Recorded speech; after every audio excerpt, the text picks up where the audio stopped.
What's up guys, it's Denadon here, and today I'm taking a look at Fractured Space, which is a multiplayer game where you're controlling capital ships that is available in early access on Steam, and it is actually going to have a free weekend this weekend. So if you're interested in checking out the game, it may be worth picking it up and having a go. But yeah, basically as we load into starting a game here, the whole point of the game is it's at the moment kind of like a MOBA of sorts, I suppose, in that if you look on the bottom right there, you can see we've got a map where we've got our base at the bottom, you've got two side bases, which are the alleys sort of on the sides, you've got a gas boost area in the middle, and then the enemy base. Now what I did there is I just jumped into this sector, because basically the whole point of the game is you've got this resource that is called the resources, which you can see sort of at the top of the screen. You see you've got our resources on the left and the other team's resources on the right. And what they do is they basically allow you to upgrade your ship. So throughout the game your ship will get progressively better through the upgrading system. And of course the ship will get upgraded by going to either your home base or one of these end bases with the shields at either end of the alleys. Now I'm playing a battleship here, or rather I'm playing as a flagship, which is basically a battleship anyway. And it is really slow, and it is basically, you know, the most powerful ship supposedly in the game, though it really isn't. But what it does have is, as you saw just before, it has quite powerful flat cannons which can be quite useful. So what I'm seeing here is I've seen there's another guy in a flagship over here, so as I'm cruising in to capture this base, I'm trying to keep an eye on him. Now you'll see the crew members keep popping up on the top left there. That is because part of this game is you actually customize your crew. Each crew has different abilities that it can use, and therefore it is worth using them to find out what you've got. At the moment we've only got two varieties of crews, so there's not that much yet, but there hopefully will be more in the future, because at the moment they've already got some differences. So I've zoomed in here by clicking the middle mouse, and you can see all the flak going off. I think he was shooting me, I'm not sure I was shooting him at this point, because I know that the flagships actually got, well, the flak guns on the flagship have got fairly limited range. Also, that pulsing on the ship is the point defense system, which I was using to basically shoot down missiles. That's a recent addition. And on the about middle left, you can see I've got information on my drones, because this ship has drone swarm, which will do damage. So as you can see here, I'm in range and I'm firing at him. Lots of flak effects. This is basically probably like the main cause of lag in the game at the moment, because, well, look at all those particle effects going on. And he's used Disable on me, which is one of the ship's abilities, which allows you to basically stop another ship dead in their tracks. Fortunately, I have that as well, so I can use that as well on him. But you can see here, one of my teammates got the final kill on him, which doesn't matter, he died. Now I tried to back away there as his ship dissipates, because as of a recent patch not too long ago, ships will do damage to you if you're close to them in the explosion radius, so I try to keep out of their way. But yeah, it didn't quite work, and in hindsight I should have gone and repaired my ship.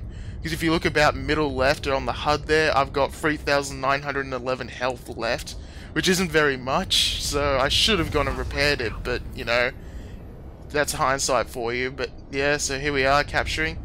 See beneath where it says capturing, oh, I'm just checking the scoreboard there, you can see I've got 100 and 100. That's basically showing the percentage of the firepower that you can fire in each direction. The flagship can basically fire in every direction, so that doesn't really make much of a difference. Just fired off some missiles there to get this guy who seemed to be ignoring me as I was trying to capture the base. And of course, on the other parts of the game, you've got on the top right there, you've got upgrade pending. It's saying I should have gotten an upgrade. I didn't, because, well, I hadn't reached a spot. You've also got indicators that show how many captures you've done, how many kills you've done, and how many times you've died. And then on the bottom of the screen, about middle, you've got all your abilities, which all work on either the number keys on the keyboard or the left or right mouse button. So you've got Boost, which is an ability for this ship, which lets it go faster for a limited amount of time. Missiles, which do pretty much as their name suggests. Swarm drones, which I've already explained. Flak, which is the main weapon. There goes some missiles. Disable, which will disable him, as I've done there. Point defense, which will shoot down missiles and other drones. Jump drive, which allows you to jump between different sectors, and jump home, which is basically like an emergency. But yeah, that guy killed me there. He killed me a lot in this game, but you can see there the ship nicely dissipating as it explodes. So, jumping a bit forward in the game to a bit later, and I'm going after this guy again. Like I said, he proved to kind of be the bane of my existence in this game, because I suck terribly at the flagship. The flagship is coincidentally the ship that you start with if you're choosing to play as the USR, or United Space Research, which they start with the flagship, and then later you can get the Disruptor, you can get the Brawler, and you can get the Assassin, which is my favourite ship, as it has a cloaking device and is very good at ambushes. And it also has other ships like the Sniper in the USR lineup, which has a lot of damage with rail cannons, but can only fire, you know, long distance with limited fields of fire. So, just blasting away this guy here at the gas site, which is in the middle of the map. Now, these become available every now and then in the game, and they basically give the equivalent of upgrading your ship, so they're very much worth getting if you can. Also note here that all the damage from that battle is of my ship ablaze, so I choose to jump home here. I do love this jump effect, it looks pretty cool. But yeah, as we're jumping home, we're trying to get around, because you actually maintain your direction and velocity when you jump. So if you're moving forwards when you jump, you will be moving forwards when you arrive at your destination.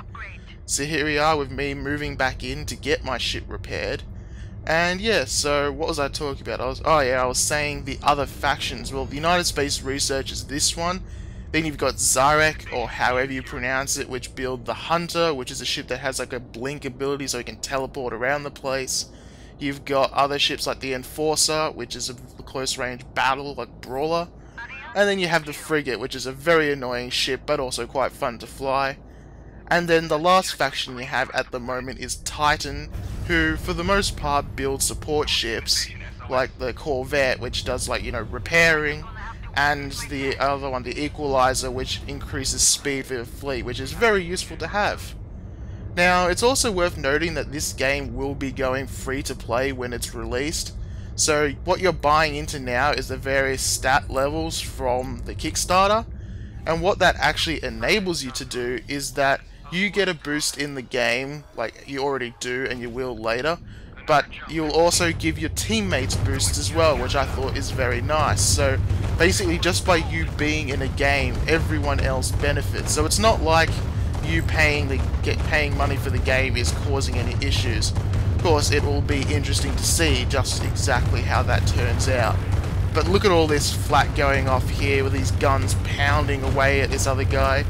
And I'm waiting to see if I can breach his armor. You get a notification that comes up if you breach their armor, in which case the ship, like your guns, do a lot of extra damage, which is very useful for taking out guys fast.